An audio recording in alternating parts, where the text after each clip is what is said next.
শবে কদরে নাকি সকল গুনাহ মাফ করা হয়, তাহলে বান্দার হক যারা খেয়েছে এবং শিরকের গুনাহ এগুলো কিভাবে মাফ হবে? আল্লাহ তো বলেছেন হাসরের ময়দানে সবকিছুর হিসাব দিতে হবে। শবে কদরে সব গুনাহ মাফ হবে, কিন্তু বান্দার হক তো মাফ হবে না ভাই।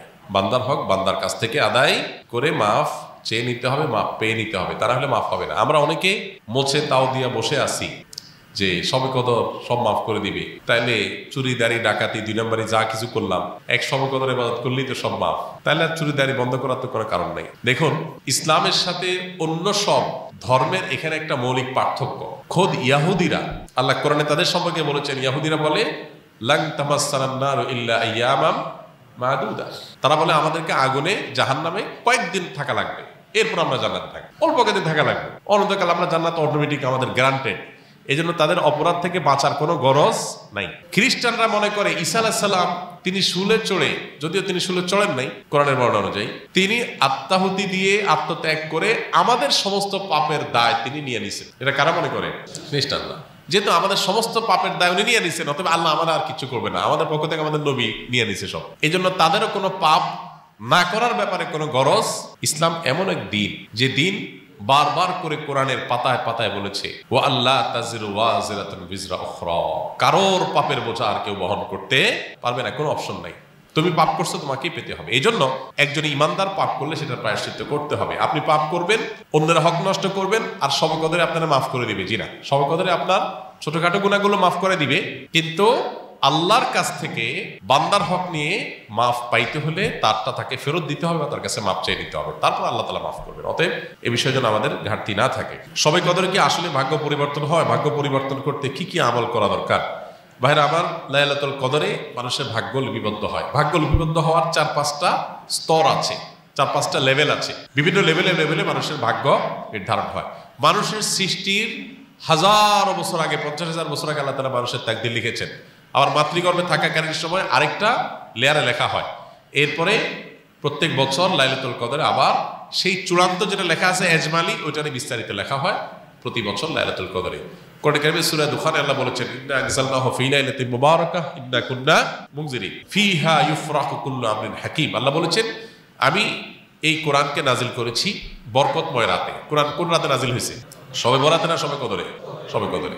সেই রাতে আল্লাহ বলছেন ফিহা, অর্থাৎ সেই বরকতময় রাতেই ইউফরাকু কুল্লু আমরিন হাকিম, সব গুরুত্বপূর্ণ বিষয়গুলোকে আল্লাহ তাআলা ধার্য করেন। তো এখান থেকে বোঝা যায় লাইলাতুল কদরে সব মানুষের ভাগ্য নির্ধারণ। এখন কতগুলো ভাগ্য যেন ভালো নির্ধারণ হয়, তার জন্য কি করার আছে?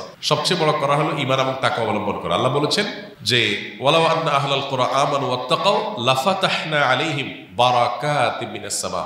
কোন জনপদের মানুষ ঈমান আর তাকওয়া আনলে আল্লাহ তাআলা বলছেন আসমান থেকে বরকতের সব দুয়ারগুলো উন্মোচন করে দিবেন। আপনার ভাগ্যে ভালো কিছু লেখা হোক চাইলে আপনাকে ঈমান আমলের চর্চায় এগিয়ে যেতে হবে। আমাদের দেশে মানুষ সব রাতে মসজিদে ভিড় করে, সারা বছর নামাজ কালামের খোঁজ খবর নাই, সব রাতে মসজিদে আসা ভিড় করছে। কেন? ভাগ্যে যেন ভালো কিছু লেখা হয়।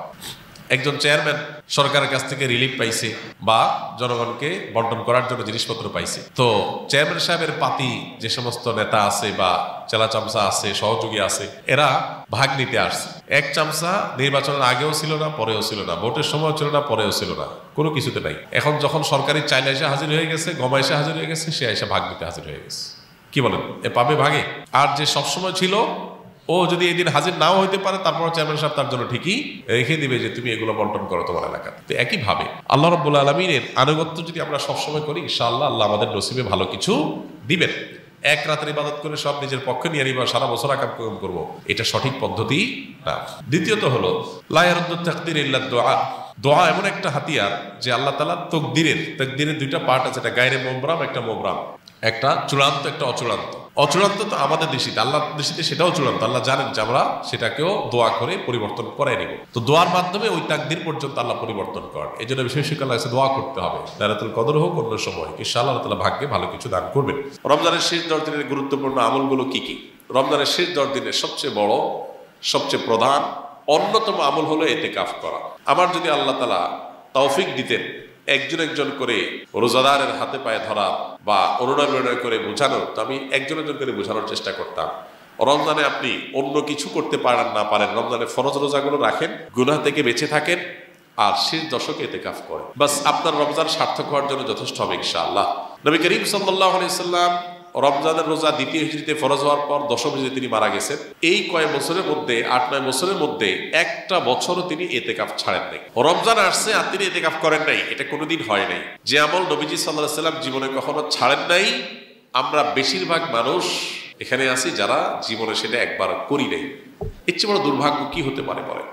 আপনি যদি রমজানের স্বাদ পেতে চান, শেষ 10 দিন মসজিদে বসে যান এতেকাফে, আপনি স্বাদ দেখতে পাবেন। আমাদের হাজার ব্যস্ততার কারণে আমরা আসলে চাইলেও সব ইবাদত করে উঠতে পারি না। 10টা দিন মসজিদে আবদ্ধ হয়ে যান, অভূতপূর্ব এক আনন্দ পাবেন। এই জন্য ভাই, রমজানের শেষ 10 দিনের সবচেয়ে বড় আমল হলো এতেকাফ করা। দ্বিতীয়ত, শেষ 10 দিনের অন্যতম আমল হলো বেশি বেশি ইবাদতবন্দি করা। নবী সাল্লাল্লাহু আলাইহি ওয়াসাল্লাম সম্পর্কে হাদিসে আসছে,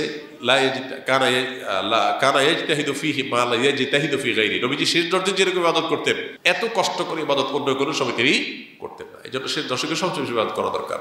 আমরা তো মার্কেটে যে সময় নষ্ট করে ফেলি। শেষ দশক সারা রাত জেগে ইবাদত করা দরকার। কানা ইদা দাখালাল আশর আহিয়া লাইলা ওয়া আইকাযা আহলা ওয়া শাদ্দা বি'জারা। নবীজি শেষ দশক শুরু হলে কোমর বেঁধে নিতেন, ফ্যামিলিকে, পরিবারের লোকদেরকে ডাকে তুলতেন এবং সারা রাত জেগে থাকতেন। এই জন্য ভাই, শেষ দশক যেন কোনোভাবে না ছুটে। আল্লাহ আমাদের তৌফিক দান করুন। শবে কদরের নামাজ কত রাকাত, নিয়ত কিভাবে করতে হয়, কি কি আমল আছে? শবে কদর বছরের সবচেয়ে শ্রেষ্ঠ রাত।